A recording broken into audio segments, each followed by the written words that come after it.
on, everybody? Welcome back to a brand new episode of The Lead Houston, where it's all Houston all the time. Here we go. We got another video to react here, Texans fans. This time, not Cooper Kupp, but this time, a different person, someone, a former Eagle, currently free agent, big-time offensive lineman, something the Houston Texans need. I don't know what's going on when it comes to the offensive line because there is a lot of concern when it comes to the fans and myself. I'm getting a bit anxious, and maybe this is somebody we should go after. I got A.Q. Shipley, former Super Bowl champion, former center of the Indianapolis Colts, as well as the Arizona Cardinals.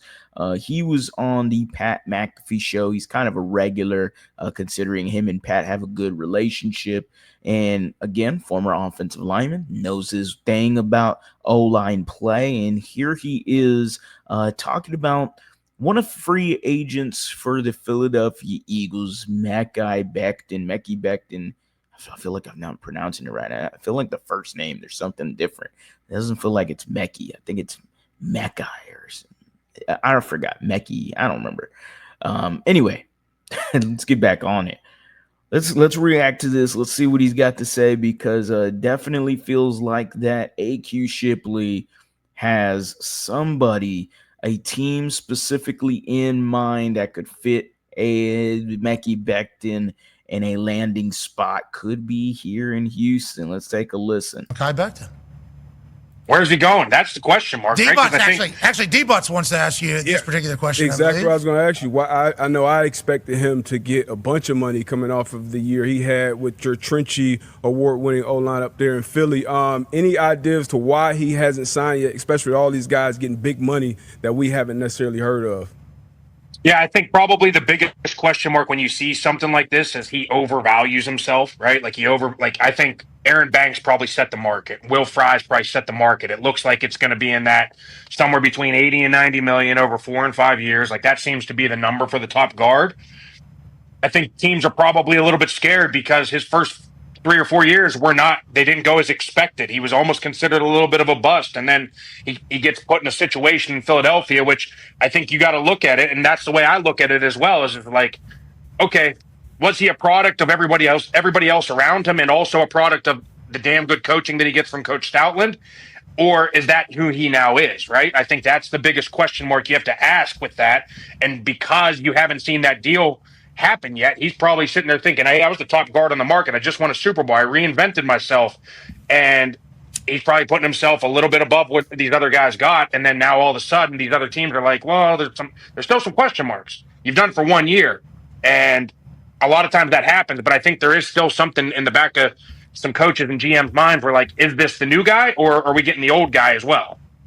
The thought of who would be in the market, I was just asking a room here, scanning the room, who would be in the market for Mekhi Becton?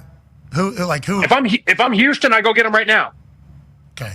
Houston clearly has made the moves to go get skill, right? But they've unloaded their entire offensive line. They've gotten rid of Laramie Tunsil. They got rid of Shaq Mason. They got rid of Green, the former first rounder, who they obviously sent to Philadelphia in the trade, right? They've bolstered areas of their team skill-wise with C.J. Stroud, obviously Mixon, and they went and got Christian Kirk. Like, they have skill galore, but we all have seen it. If you don't have an offensive line, you can't win games, guys. He's not wrong there. If you don't have an offensive line, you're not going to win many games. A.Q. Shipley with Mekhi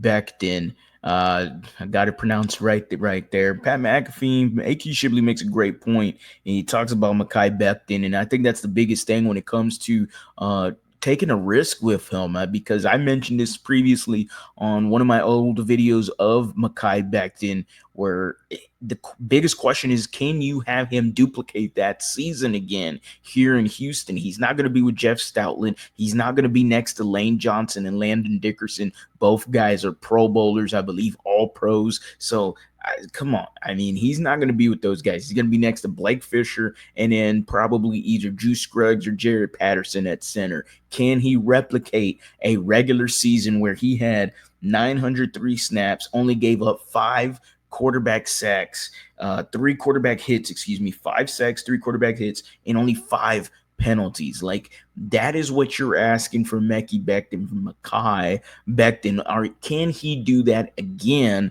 And he makes a great point. Are you going to get that guy, or are you going to get the guy of before from the New York Jets? Now, obviously, he played tackle there. He would be playing guard maybe in moving forward in his future in the NFL. I think that would be the case, but the Houston Texans have a glaring need on the interior offensive line, and there are a lack of options right now. Mekhi Becton could be that guy that the Houston Texans turn to. The only problem with Mekhi Becton that AQ Shipley also mentioned is the price tag, and we all saw Aaron Banks set that market. Will Fries, this video is a little older.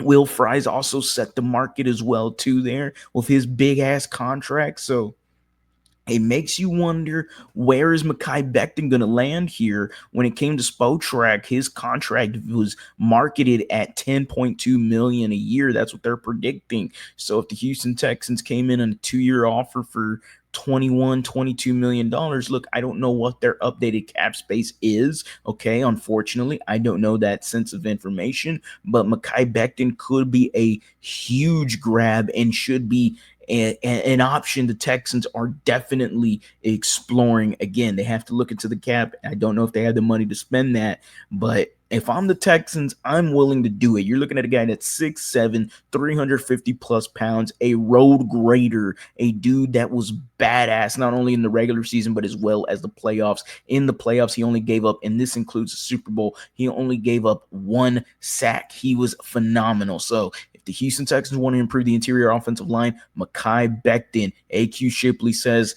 if I'm Houston, I would go get him. Make that call, Nick. Go ahead and get him on the phone and get him here in Htown some way, somehow. But y'all let me know down in the comment section. Do you agree? Do you disagree? What are your thoughts on Mekhi Becton ultimately having a landing spot here in Houston? Let me know down in the comment section. You know I'll reply. As always, guys, go Astros, go Rockets, go Texans. You have a blessed day.